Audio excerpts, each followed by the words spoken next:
Bonjour à tous, bienvenue sur la page Options Trading Québec.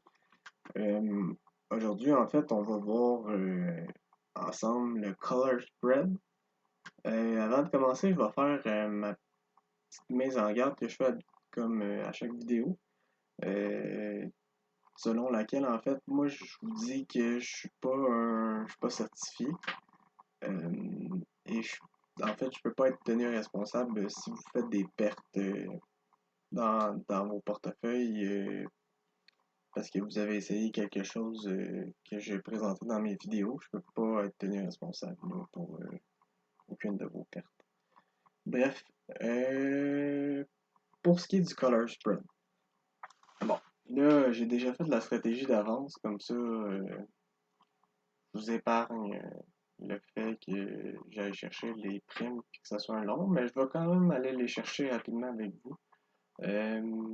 Pour ce qui est du color spread, ce qu'il faut savoir, c'est que c'est une stratégie bull. C'est une stratégie qu'on est à la hausse. Quand est-ce qu'on la fait?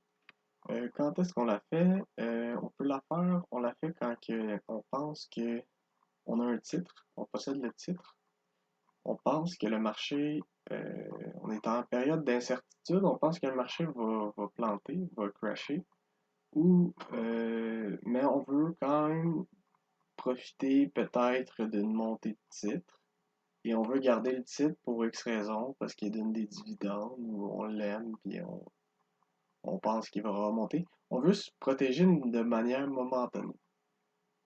Donc, pour ce qui est en fait de ça, on va chercher les primes. Moi, j'ai été chercher les primes. Moi, ce que je fais, mettons que je fais un color spread, je suis long titre à 210,76. Je suis long put à 210, long put at the money, et je suis short call à 216. Pourquoi à 216 le short call? Euh, ben, j'ai pris un écart type en fait parce que on se souvient que si on short juste un call d'un bar, on a 85% de chance théoriquement qu'il se rende pas là selon la formule de l'écart type là. Puis je fais une petite parenthèse par rapport à ça. Euh, c'est 85% parce que je short rien qu'un call, mais si je shorterais mettons un call à un écart type et un put à moins un écart type, c'est 68% dans ce cas-là. Là. Vous irez voir la vidéo sur l'écart type, là. Ça va pas mal vous expliquer. Mais là, l'écart type, dans le fond, quand j'ai fait les primes, était de 6 et 29. Donc, un écart type plus haut. Ça me donne ma prime ici que j'ai été chercher. J'encaisse 66 sous. Et j'ai acheté un put at the money qui m'a coûté 220 pour me donner un total de débit de 1,6. Donc, c'est ça que j'ai fait dans le fond pour le calcul. Je vous ai préparé aussi un petit tableau en fait, parce que ça, je trouve ça bien. Des fois, je fais ça pour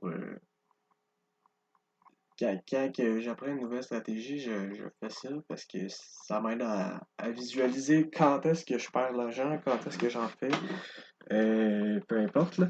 Donc, on voit ici en fait que ce que j'ai fait, j'ai placé le prix du sous-jacent. Puis qu'est-ce qui se passe sur chacune, j'ai décortiqué chacune des options, des parties de la stratégie, des pattes en fait. Puis j'ai donné le total, là. Comme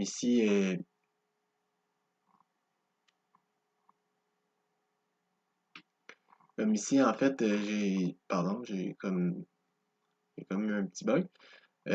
Comme ici, en fait, ce que je fais, j'ai pas mis de plus, mais c'est du crédit. C'est ce qu'on reçoit. C'est ce qu'on fait comme argent, ok? Donc ici, short call, on vend le call à 190, on reçoit, on perd 20$ sur le titre parce qu'on l'a eu à 210. Sur le long put, on fait 17,74. Là, ça nous donne moins 1 et 66. Bref, là, j'additionnerai pas toutes les choses avec vous. Vous pouvez regarder le tableau. Mais en gros, ce que j'ai fait, là, c'est comme je vous ai dit, j'ai établi, OK, à ce prix-là, lui, il perd quoi? Lui, il perd quoi? Lui, il fait quoi? Puis au final, ça donne ça.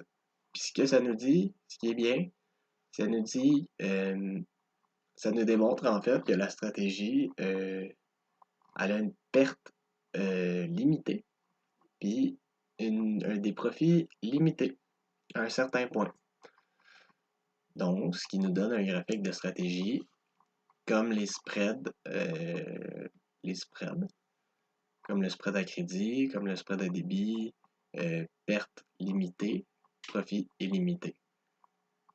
Puis pour ce qui est de quand est-ce qu'on commence à perdre de l'argent, on commence à perdre de l'argent à 210 et 76 parce qu'on perd tout de suite, parce qu'on paye pour notre put. Puis ici, nos profits sont limités parce qu'on a vendu un short call avec un prix d'exercice à 216, donc ils sont limités à ça. Mais en gros, quand on fait le color spread, ce qu'on veut vraiment, là, c'est qu'on possède déjà le titre, puis on veut se protéger contre